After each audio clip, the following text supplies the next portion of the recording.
Bienvenidos nuevamente. Vamos a hacer la última parte de la clase materia. Mi nombre es Juan Olivares y vamos a desarrollar una parte que por lo menos me parece muy importante dentro del proceso formativo de un estudiante. Preguntas que usted tiene que escribir la respuesta. Por ejemplo, he visto en muchas ocasiones que cuando un estudiante resuelve una pregunta como la número 1, dice, ¿qué expresión establece una relación entre la materia y la energía? ¿Cuál es la respuesta que pone? E igual mc cuadrado. Listo, se acabó. Eso es todo. Pero si queremos que nuestro estudiante tenga la característica de ser capaz de argumentar, responder, criticar, cuestionar, ¿no?, las cosas que se presentan en la naturaleza, entonces tiene que aprender a argumentar una respuesta. Así que espero que todos ustedes estén muy atentos a esta parte. Cuando argumentamos una respuesta, hay que indicar, ¿no?, la razón o los principios, los fundamentos en los cuales decimos que una respuesta es verdadera o falsa, ¿no?, en función a la teoría que hemos estudiado. Si no, simplemente estamos haciendo una cuestión mecánica, una forma de repetir una fórmula o colocar una fórmula que ni siquiera también dice qué significa E, qué significa M o qué significa C. Yo sé que muchos estudiantes dicen, pero profe, esa es la fórmula, pues, y esa es la respuesta. Pero vamos a tener que mejorar en ese aspecto. Fíjate, cuando queremos nosotros justificar, fundamentar una respuesta, hay que decir, ¿no?, expresar un argumento, una expresión gramatical, escrita, ¿no? La expresión matemática que indica la interrelación o una interrelación entre la masa y energía es la ecuación de Einstein, quien en 1905 estableció que E igual mc cuadrado. Hasta ahí sería una buena respuesta. Pero una mucha mejor respuesta sería cuando tú dices, ¿no?, donde E es la energía, M es la masa, C, velocidad de luz y también este punto. Porque si un alumno me responde con estos dos últimos datos, quiere decir que está conociendo y comprendiendo completamente las características de la ecuación de Einstein. Si solamente coloca E igual mc cuadrado, es como decir copia la fórmula y se acabó. Así que mucho cuidado, jóvenes. Es importante que aprendamos a argumentar las respuestas en una pregunta de este tipo. Por ejemplo, en la pregunta número 2 dice, propiedad de los gases donde ocupa todo el volumen del recipiente que los contiene. Entonces, esa propiedad mediante el cual un gas ocupa el volumen del sistema que lo contiene se denomina expansibilidad. Puedes buscar en un diccionario, puedes buscar en internet y eso te da una respuesta también.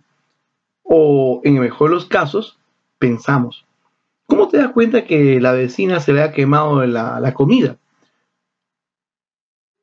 No está a tu lado la vecina, pero hueles que se ha quemado lo que está preparando porque el aroma se dispersa en todo el barrio, si es posible.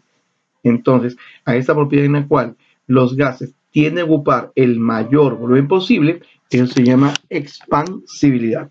¿De acuerdo? Muy bien. Fíjate, ¿cuál es la propiedad que nos permite medir la cantidad de materia? Medir la cantidad de materia. Esta propiedad es la masa, ¿ok? O cantidad de sustancia también se le dice, ¿no? Ahora, ampliamos la respuesta porque es posible ampliar la respuesta a partir de con qué se puede ampliar, o perdón, disculpe, con qué se puede medir la cantidad de masa que hay en un cuerpo. Para medir la cantidad de masa, tenemos que utilizar este objeto. Es muy antiguo, pero en realidad es muy efectivo, porque este tipo de balanzas miden la masa de un cuerpo. ¿Sí? La balanza mide la masa entre dos cuerpos, que es muy distinto a la balanza que vemos en el mercado y que vamos a explicar más adelante. Por ejemplo, en la pregunta número 4 dice, ¿cuál es la fórmula para hallar el peso de la materia? Claro, vuelvo a insistir como en el problema anterior. Un alumno puede colocar peso igual a m por g y nada más. Pero no, hay que justificarlo adecuadamente indicando, ¿no? La fórmula que permite calcular el peso de un cuerpo es la siguiente. W o weight en inglés es M por G, ¿no? Masa por gravedad, donde W es el peso, la masa expresada en kilogramos, ojo, ese detalle es importante, y G, la aceleración de la gravedad, donde el valor de la gravedad es 9,8 metros por segundo elevado al cuadrado. Pero para algunos términos prácticos, la gravedad se expresa como 10 metros por segundo. En ese sentido, cuando tienes kilogramos por metro por segundo al cuadrado, eso se denomina newton. La unidad en la cual se expresa el peso es en newtons. Ahora fíjate, ¿qué mide el peso? Bueno, ya lo hice rápido acá. El peso mide la intensidad de interacción de la gravedad respecto a la masa que presenta un cuerpo. Recuerda que esa es la definición del peso. ¿Sí? Si tú tienes bien claro qué cosa es la definición, es más fácil decir ahora que el peso se mide usando un dinamómetro y la unidad en la cual se expresa el peso es newton. Creo que en algunos lugares hemos visto, o en las tiendas, hemos visto este aparato, ¿no?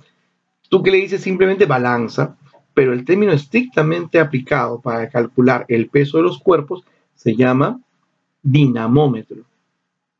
O quizás uno más moderno así, fíjate, ahí está precisamente marcando el peso de los cuerpos y sobre todo en este caso de las balanzas comerciales, tiene un programa en el cual se le coloca el código del producto y te calcula directamente cuánto es el costo de la venta, ¿no? Cuánto vas a pagar por el producto, ¿no? Y es una cosa muy interesante en la cual aplica prácticamente lo que es la computación, la física, la matemática, en saber, ¿no? Que ya con este tipo de aparatos sabes el costo que tienes al comprar un kilo de arroz, medio kilo de azúcar, ¿no? Un cuarto de lentejas, etc. Y por último, veamos cuál es la propiedad de los cuerpos sólidos para recuperar su forma inicial. Esto tienes una idea, cuando aplastas una pelota o te sientas, ¿no? En un cojín, el cojín se hunde, pero cuando te paras, el cojín recupera su forma inicial. A esa capacidad que presentan los cuerpos para recuperar su forma inicial se llama elasticidad, ¿ok? La elasticidad se define como la capacidad de un material para recuperar su forma inicial luego que termina la fuerza que actúa sobre él o la fuerza que lo deforma. Claro que así suena todo feo, pero fíjate, ahí está. Jalamos con fuerza de esa barrita, ella se estira, dejamos de hacer fuerza y recupera su forma inicial. Muy bien, entonces esta es la forma como vamos a resolver las preguntas que son para escribir, justificar, argumentar una respuesta. Ese detalle va a ser muy importante en todo el trabajo que vamos a hacer en el año. Bien, no se olviden, tenemos que estar muy precavidos, muy cuidadosos respecto a lo que serían las reglas de urbanidad modernas. Ya sabemos, hay que estar a una cierta distancia, estar en casa, lavarse manos con frecuencia y sobre todo, ¿no?